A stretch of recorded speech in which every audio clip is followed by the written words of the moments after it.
সত্যের জয় হলো। প্রায় 17 বছর পর মিলল রেহাই। মালেগাঁও বিস্ফোরণের ঘটনায় 7 জনকে বেকসুর খালাস করেছে মুম্বাইয়ের বিশেষ আদালত। রায় শোনার পরেই আদালত প্রাঙ্গণেই কান্নায় ভেঙে পড়লেন সাধ্বী প্রজ্ঞা। এই জল আনন্দের জল। আর তারপরে গোটা দেশ জুড়ে অকাল দীপাবলি শুরু হয়ে যায়। হিন্দু সন্ত্রাসী যে তত্ত্ব কংগ্রেস সেটে দিয়েছিল এই 7 জনের গায়ে, তা কিন্তু ধোপে টিকল না। আর তারপরে গোটা দেশ জুড়ে হিন্দুরা উৎসব উদযাপনে ব্যস্ত।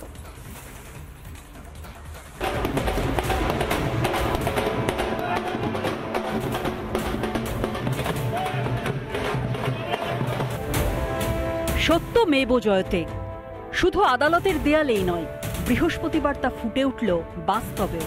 17 বছরের দীর্ঘ লড়াইয়ের পর মাথা উঁচু করে বেরোলেন মালেগাঁও বিস্ফোরণ মামলার 7 অভিযুক্তই। টুকরে গ্যাংয়ের মুখে সপাটে থাপ্পড় দিয়ে আদালত রায় দিল এই 7 জনই নির্দোষ। রায় ঘোষণার মুহূর্তেই চোখের জল ধরে রাখতে পারলেন না ভোপালের প্রাক্তন বিজেপি সাংসদ সাধ্বী প্রজ্ঞা। সন্ন্যাসিনীর জীবনের কলঙ্ক কেটে গেল, সেটা ভেবেই কান্নায় ভেঙে পড়েন সাধ্বী।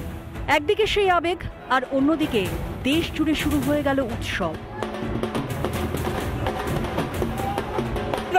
এই ছবি অযোধ্যার। সত্যের জয় হতেই আনন্দের লাড্ডু বিতরণ করলেন সাধু সন্তেরা।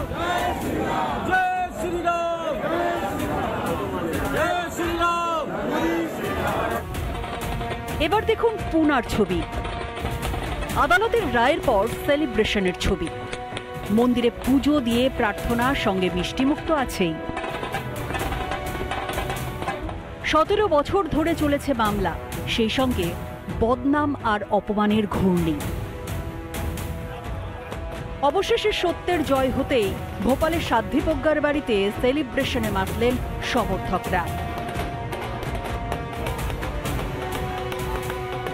जश्न का ही माहौल है। लगभग 17 साल हो गए हैं दीदी को इस केस में फंसाया गया था, जिस तरीके से उन्हें प्रताड़ित किया गया था। और आज कोर्ट का जो निर्णय आया है वो बड़ा ही सराहनीय है, देश हित में है, राष्ट्र हित में है और भगवा हित में है। সত্য কিছুদিন হয়তো চেপে থাকতে পারে, কিন্তু সত্য কোনোদিন হারিয়ে যায় না। হিন্দু সন্ত্রাসের অপপ্রচার চালিয়ে শেষ পর্যন্ত মুখ পুরল কংগ্রেসের।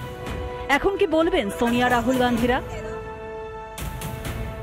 রিপাবলিক বাংলা। এই হচ্ছে সেই সন্তাপ পালের ফ্ল্যাট, যে ফ্ল্যাট সে নিয়েছিল। সে নিজেকে জানিয়েছিল ভারতীয় নাগরিক। তার বিরুদ্ধে একাধিক এই মুহূর্তে তথ্যর পাবলিক বাংলার হাতে। কি পরিকল্পনা ছিল যে তাকে তার বাংলাদেশের নাগরিকত্ব গোপন রেখে তাকে ভারতীয় সিটিজেন বলতে হয়েছিল এবং এখানে কার্যত হাঁটি গেড়ে বসেছিল।